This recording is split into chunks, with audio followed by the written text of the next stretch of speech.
Donc ça y est, le deuxième blockbuster de l'été est enfin sorti. Je veux bien entendu parler de Mission Impossible Fallout et c'est de lui dont on va parler aujourd'hui. Alors, petit rappel avant de commencer, si vous aimez bien la vidéo, n'oubliez pas de me le dire dans les commentaires et de vous inscrire au canal, comme ça vous êtes sûr de ne pas rater les suivantes. Donc ça y est, Fallout est enfin sorti dans les salles, c'est le 6e film de la série qui arrive au cinéma il y a maintenant 22 ans, et pour le coup on retrouve de nouveau l'infatigable Tom Cruise, entouré de Simon Pegg, Ving Rhames et du nouveau et très moustachu Henry Cavill. Comme d'habitude, l'IMF va devoir déjouer les plans diaboliques d'un obscur syndicat du crime qui veut semer la terreur et le chaos un petit peu partout sur Terre. Et cette fois, en fait, ils ont 2 ou 3 jours pour retrouver des engins nucléaires avant que le dit syndicat ne réussisse à les faire péter. Et là, si vous vous dites que ça sent un petit peu le réchauffé, je dois bien avouer que la prémisse n'est pas le fort du film.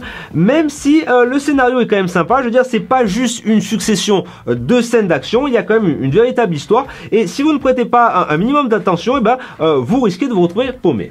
Ceci étant dit, il faut quand même être bien clair, c'est un film d'action, hein, ce n'est pas un film d'aventure, ce n'est pas un film d'espionnage, c'est un film d'action et honnêtement, de ce côté-là, il arrache. Alors attention, il ne vise pas le même public qu'un Mad Max Fury Road, mais dans sa catégorie, honnêtement, c'est l'un des meilleurs films que j'ai vu depuis quand même pas mal de temps. Le rythme est vraiment soutenu, on est constamment maintenu sous pression, que ce soit avec les courses en bagnole, en moto, en hélicoptère, avec les scènes de baston là. En plus, il y a la scène de baston dans les shots que je trouve absolument géniale, quoi. Elle est super brutale, la chorégraphie est vraiment nickel, quoi.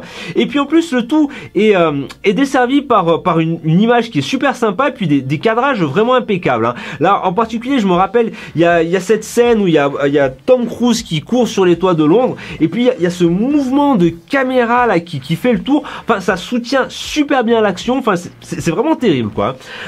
Et puis alors, évidemment, le fait que Tom Cruise réalise lui-même les cascades, ça limite quand même pas mal la dose de CGI et pour le coup, ça nous permet d'avoir des scènes qui sont quand même beaucoup plus sympas, beaucoup plus vivantes.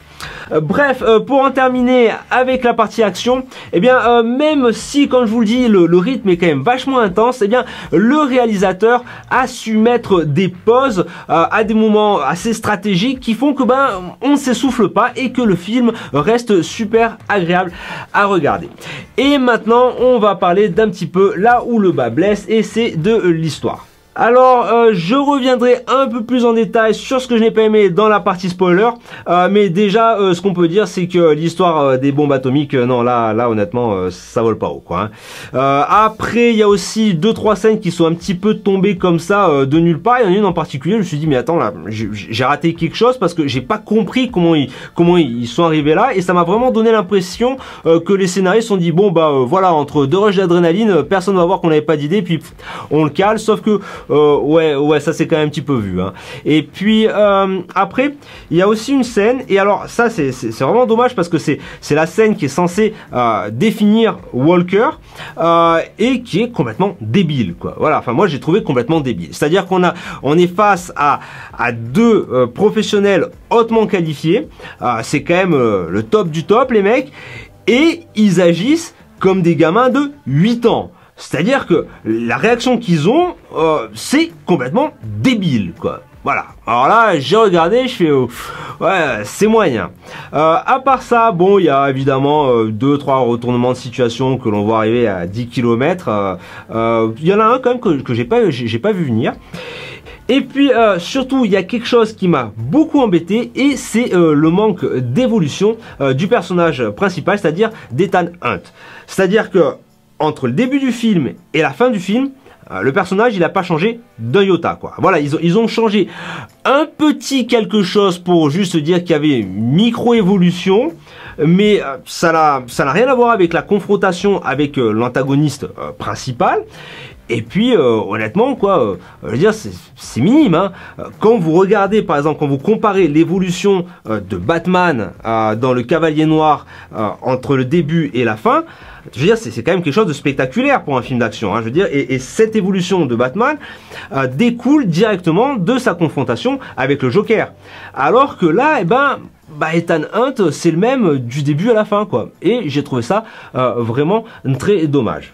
Bref, en conclusion, c'est un excellent film d'action qui va vous maintenir scotché pendant 2h30 à votre fauteuil. Je dirais même que c'est peut-être le meilleur de la saga. Cependant, il a quand même une base qui est relativement faible.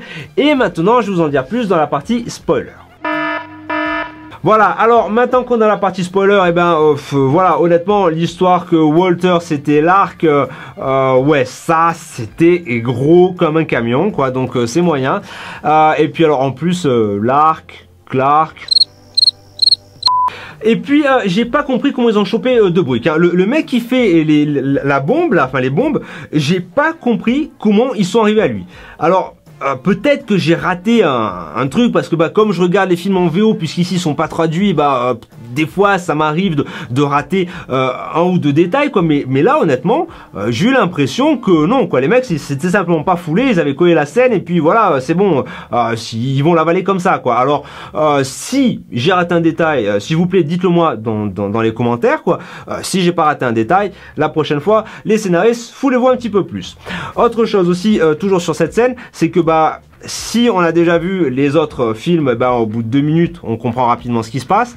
Et puis, ce qui m'a aussi un petit peu déçu, c'est le fait que justement, il n'ait pas fait péter de bombes nucléaires. Alors, je pense que ça aurait vachement enrichi le scénario si ils avaient vraiment fait péter une bombe.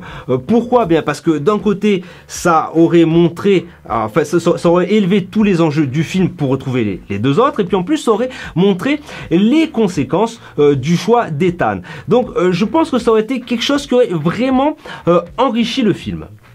Voilà, alors comme je vous disais, à part ça, les scènes d'action sont absolument terribles, à l'exception de la scène du saut en parachute que j'ai trouvé complètement débile, quoi. Alors pourquoi? Eh bien pour 2 raisons. La première étant que j'ai bien compris que c'était la scène qui était censée définir Walker comme le gars qui a une paire de valoches absolument énorme mais qui a rien dans la tronche, et que par conséquent ça peut pas être Lark qui est une espèce de génie du crime. Sauf que là, on est quand même en train de parler d'un gars au niveau de la CIA, hein, donc c'est pas n'importe qui. C'est pas le pecno de base, non, c'est quelqu'un qui est super high level et que d'un seul coup, il se comporte comme un gamin de 8 ans qui veut montrer à Ethan Hunt qu'il a la plus grosse et qui va donc sauter en parachute au milieu d'un orage. Et ça, c'est complètement idiot. Voilà, la deuxième raison, là par contre c'est vrai qu'elle doit être un petit peu plus idiote, mais c'est simplement qu'à un moment donné ils disent qu'ils sont à 25 000 pieds, et il se trouve qu'à 25 000 pieds tu n'es pas au-dessus de l'orage, mais tu es en plein dedans, et ça je le sais relativement bien parce que j'ai quand même suffisamment dévié de cumulonimbus dans ma vie, parce que quand tu voles King Air, et bien justement ton niveau de vol c'est de 25 000 à 27 000 pieds, et t'es en plein milieu du caca, donc c'est pour ça t'apprends à dévier. Voilà, écoutez, dites-moi ce que vous avez pensé du film dans les commentaires. Et puis on se retrouve probablement la semaine prochaine. Allez, amusez-vous bien!